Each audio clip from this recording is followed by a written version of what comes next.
ay kata kita ay kita yang sulit na ay kita ay sehingga cetan aku mengikut yang satu semayang yang senau lapiu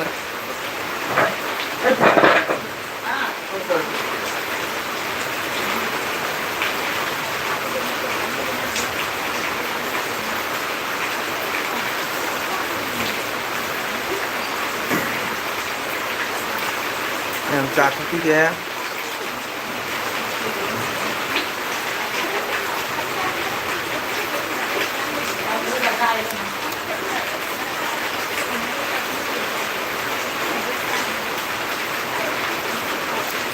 nhà mày đi chẳng hàng thì có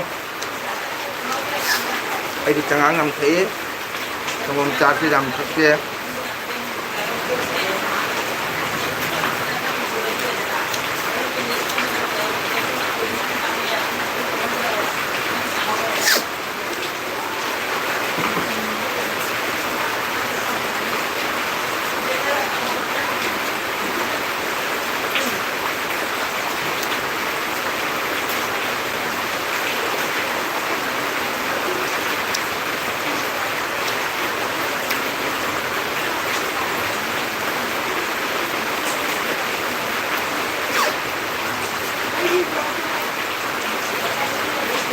yang sekarang lagi lapio matang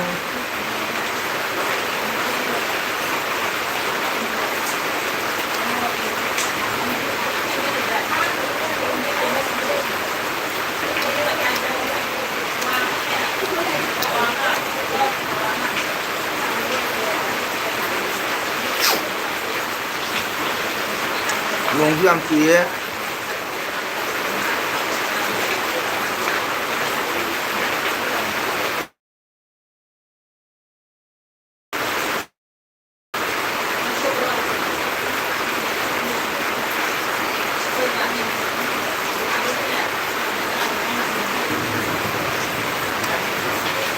Vamos sekali bro.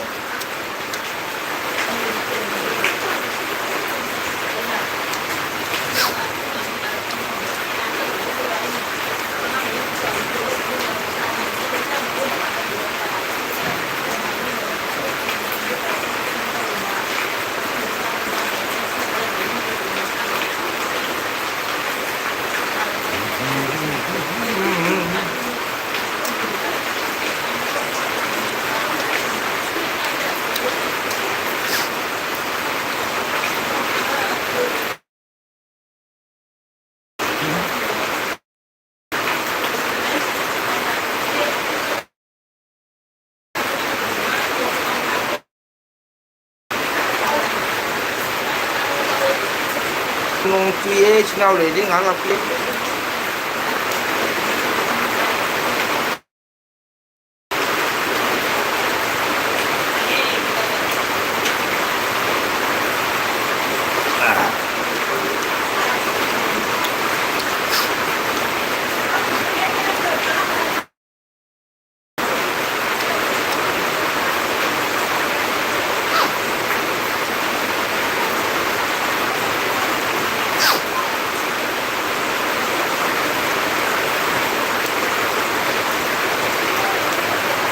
hukum akhirnya singa aja juga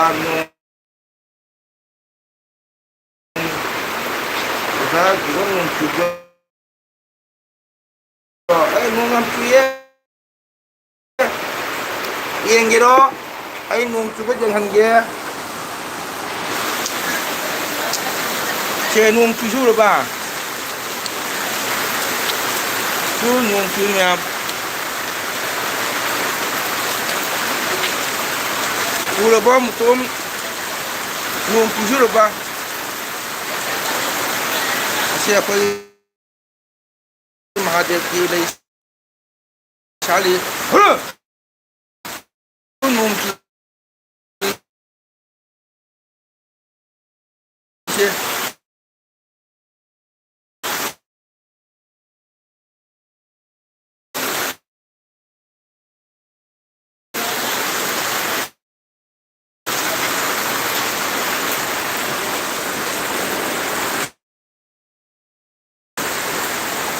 mong suwe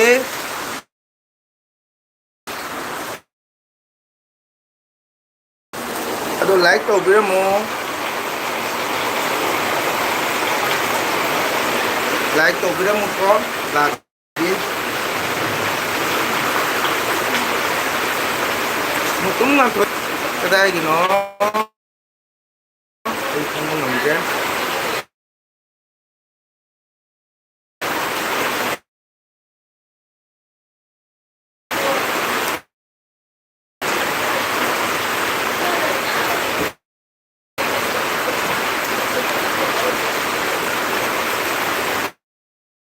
nga to iba kadayagino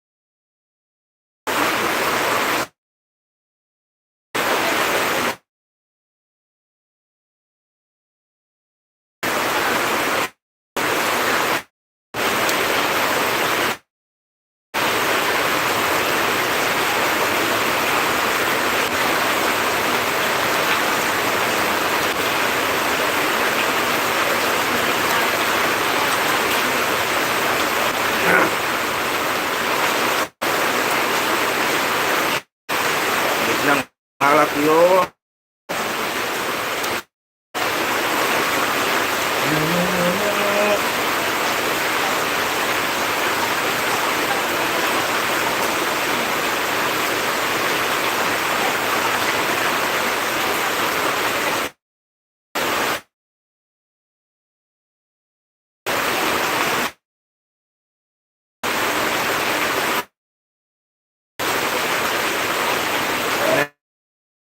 ang alaw ay sana si sinaw namin ba talaga di manggon kilatan ngayon martiyo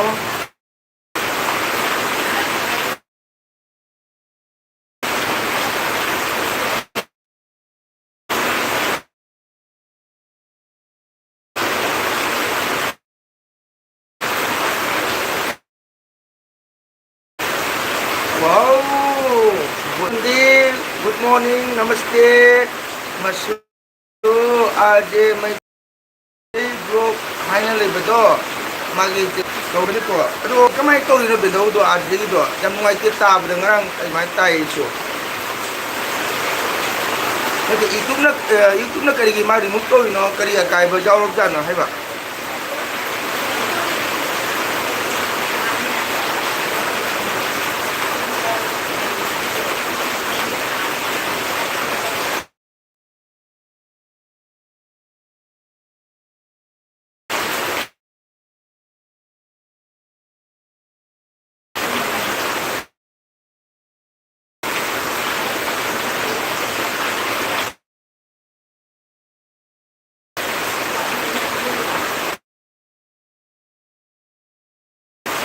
happen do aje ki blog remove to ise kari maram na hai ba sabang ne ba aje do mai channel da kari problem nai ba kar ma kai ba jang to no hai ba aje do khange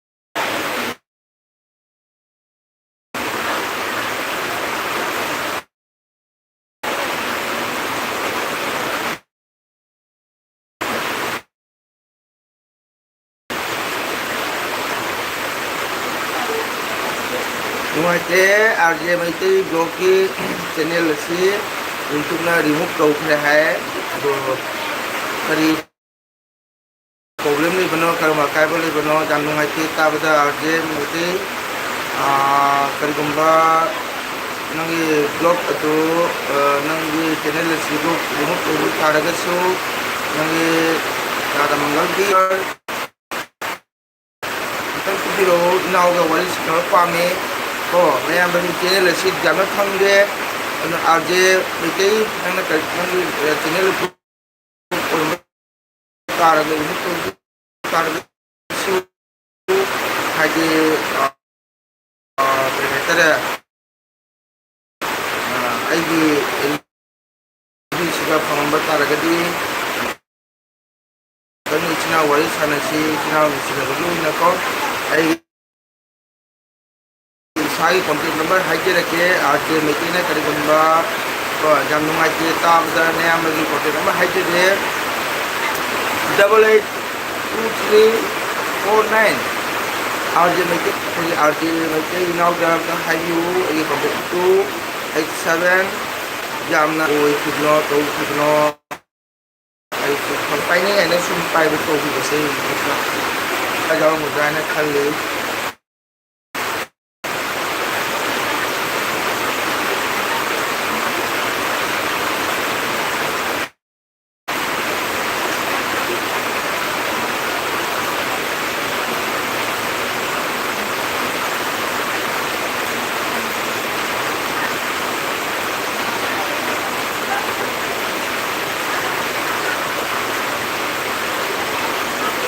Nah, ini dua mungkin mana kalau kita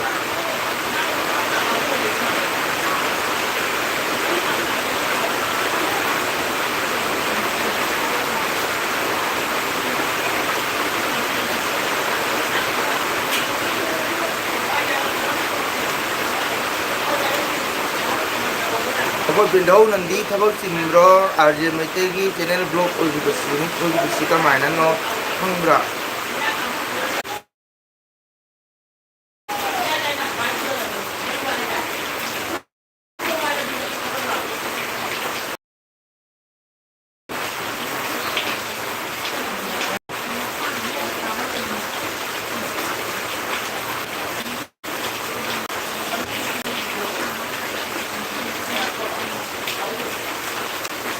Nah, mesti nak le mesti laptop yo, tengah yo, juga namanya mesti program PT ada sininya.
MC랑 안 갈게요. 와이 하나씩.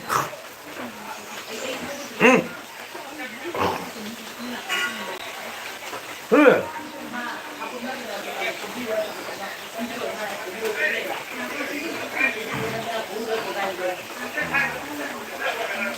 Ngồi mà cha sẽ phải ngồi mà cha mùng cái lấy ngồi mà cha tức dùng chứ còn ngồi mà cha udah kena mayam ngồi mà cha ngồi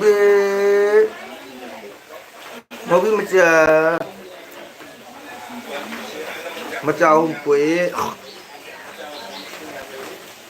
mana nhà là thay chân biếng mà để con nó khổ lên mình cha xin bye bye tôi chưa bye bye bye bye bye bye bye bye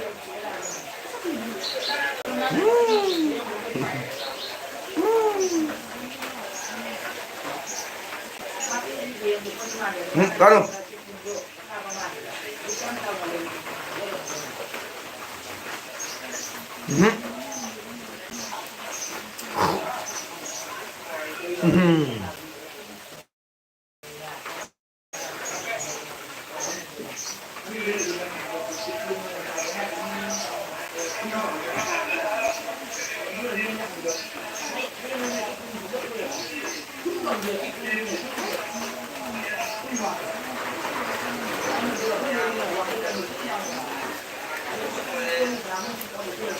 남친하고 타박 지내보라 하는 게 아마 사람들 나왔을까?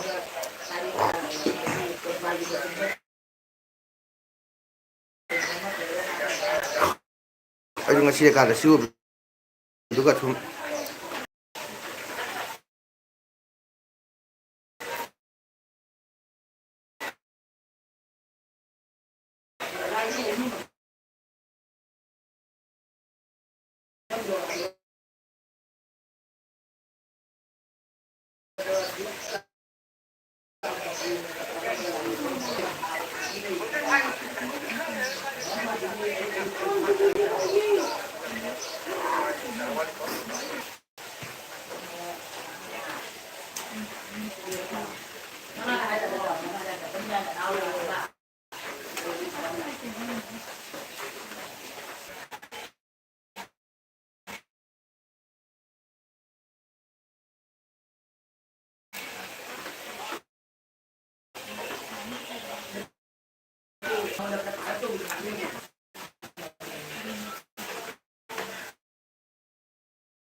Nah, macam nak thapa karna bro, masih se.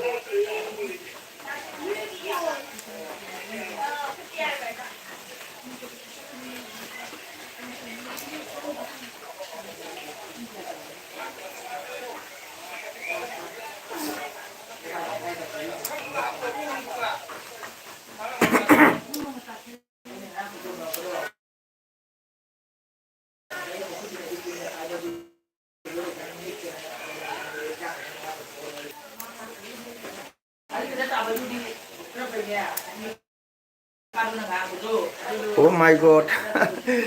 Tripura gitu malah for like done. Thank you itu mah. Nah, monggol naik magi video perjanjian dengan menteri ko. Ay so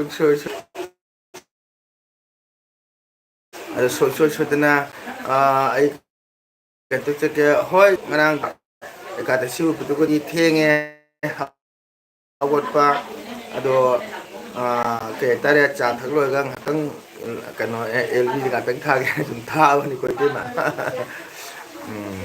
ni sinu ngai te ite man ne tu ngai te nong jam na sui aduna ni sinu ngai te man nai tok de ko mathang Tripurada lakpa taragadi akhoi soda changkani te moida Tripurada su akhoi isai hek sagaye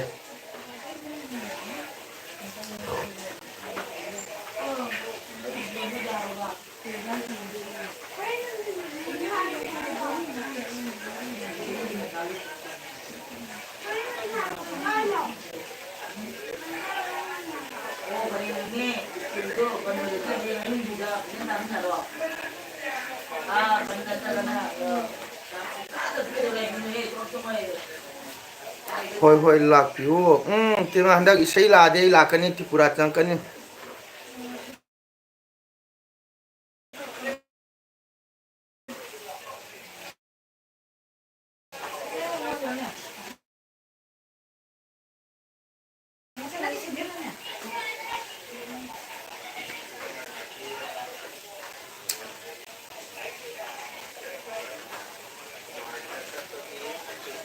do ko channel da ne te ma chaka sanara bo akhoi RJ Maitei blog ki do ite mo urangani ite remove to hai jam nungai te ta bada RJ Maitei blog makito je ai kano sita comment dale bani ko ite ma ai yum si ite mo tar ba khangde kasar khak mara ni kasar bus kandi hai tabira braite ma kasar bus kandi ge hek manak ta lei khoi kasar bus kandi ge awang thamuda lei akhoi khunse khak mara haina kawe kasar khak mara gi ni te ma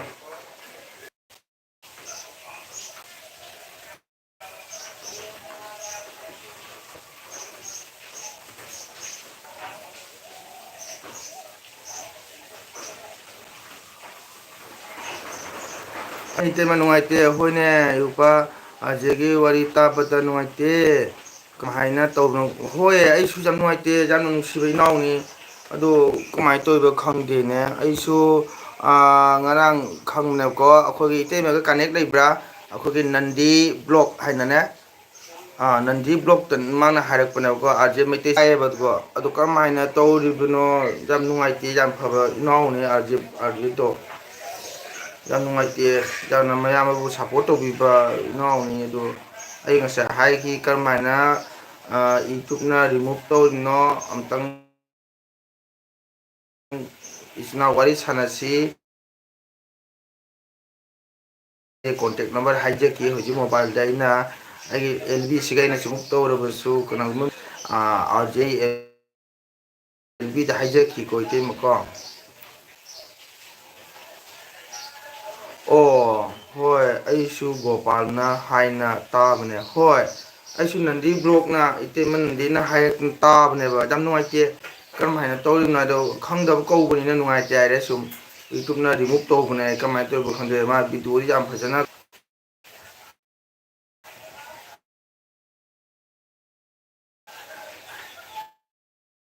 ꯅꯨꯡꯉꯥꯏꯇꯦ ꯃꯥꯏ ꯆꯦꯅꯦꯜꯗꯣ remove ꯇꯧꯈ꯭ꯔꯦ ꯑꯩ ꯌꯨꯇꯨꯕꯅ ꯀꯃꯥꯏꯅ ꯇꯧꯋꯤ ꯈꯪꯗꯦ ꯌꯨꯇꯨꯕꯅ ꯂꯩꯈ꯭ꯔꯕ ꯅꯠꯇ꯭ꯔꯒ ꯀꯔꯤ ꯑꯀꯥꯏꯕ ꯌꯥꯎꯕ ꯈꯪꯗꯦ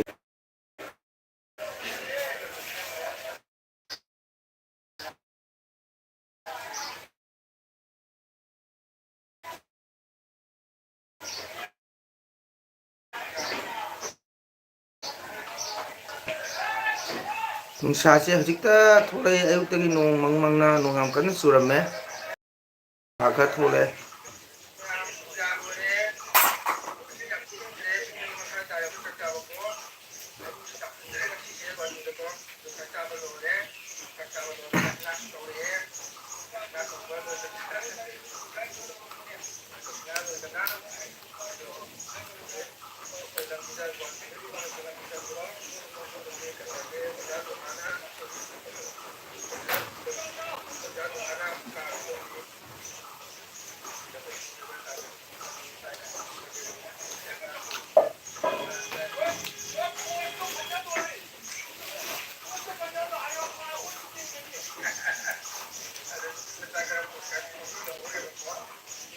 ꯅꯦꯠꯁꯨ ꯅꯨꯡꯉꯥꯏꯇꯦ ꯏꯇꯩꯃ ꯇꯣꯛꯂꯒꯦ ꯕꯥꯏ ꯑꯣꯀꯦ ꯏꯇꯩꯃ ꯊꯦꯡꯀ꯭ꯌꯨ ꯅꯅꯥꯎꯒꯤꯗ ꯉꯥꯛꯇꯪ ꯂꯥꯛꯄꯤꯔꯝꯗꯕ ꯏꯇꯩꯃꯕꯨ ꯍꯥꯏꯅꯤꯡꯉꯥꯏꯇꯅ ꯅꯅꯥꯎ ꯃꯪꯒꯣꯜꯅ ꯊꯥꯒꯠꯆꯔꯤ ꯏꯇꯩꯃꯕꯨ ꯈꯨꯔꯨꯝꯖꯔꯤ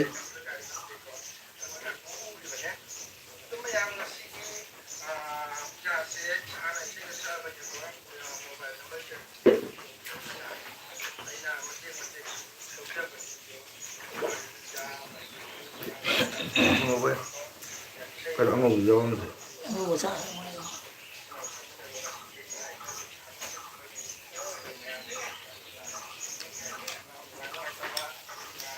ꯁꯤꯇꯤ ꯃꯣꯏꯗ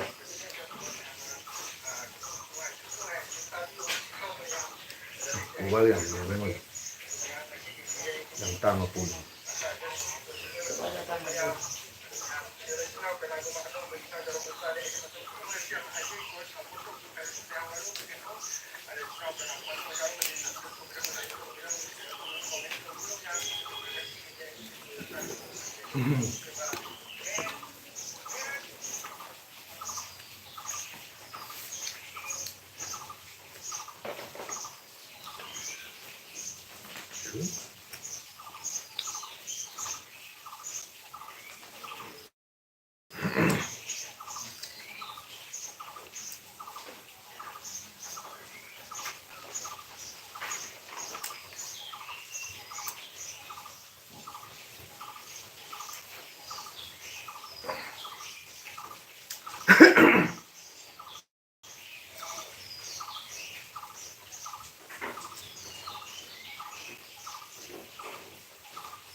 ꯅꯦꯠ ꯌꯥꯝ ꯅꯨꯡꯉꯥꯏꯇꯦ ꯋꯦꯗꯔ ꯐꯠꯇꯦ ꯃꯌꯥꯝ ꯁꯨꯝ ꯑꯦꯀꯥꯗ ꯁꯨꯔꯨꯕꯗꯨꯒ ꯁꯨꯝ ꯊꯥꯕꯅꯤ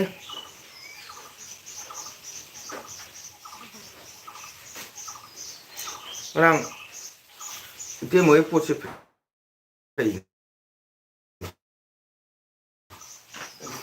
ꯃꯣꯏ ꯃꯤꯁꯇ꯭ꯔꯤꯁꯦ ꯑꯇꯥꯡꯕ ꯄꯦꯀꯦꯠꯅꯦꯕ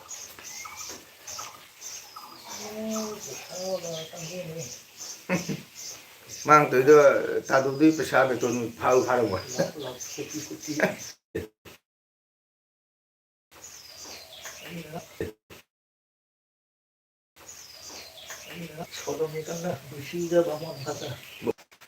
ꯄꯨꯟꯅ ꯂꯥꯛ ꯑꯃꯒ ꯂꯤꯁꯤꯡ ꯀꯨꯟ ꯀꯩꯅꯣ